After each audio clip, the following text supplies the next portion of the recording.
we've also built out an abandoned carts engine. So abandoned carts typically is what we would say a B2C tool, but we've put some flavor on it to make sure that it's not just 21 days has gone by and the cart's been abandoned. We want to make sure that we're putting some conditions on it, so we're not just offering up discounts. So we can go and say, okay, let's take a look at by rule for our larger customers that are B2B. We can put in some different things like has to be higher than a net value.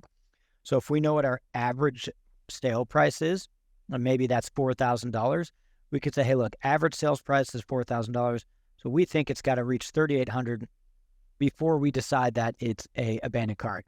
And then also, we're going to make sure it has to reach the checkout stage in checkout. We don't want anything before that stage triggering it. And then we could decide, do we want it to kick off a series of emails, or do we want to notify a sales rep that, hey, your customers are abandoning carts. You need to go check on that account to make sure we're not losing them, right? And then you can make a different abandoned cart for B2C.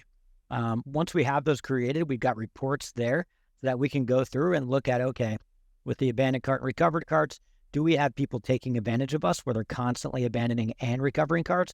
Or do we have people just abandoning carts that aren't recovering carts, and we need to pay a little bit more attention to those accounts? So really easy. Again, you just create the rules, decide what you want to configure, and you're good to go.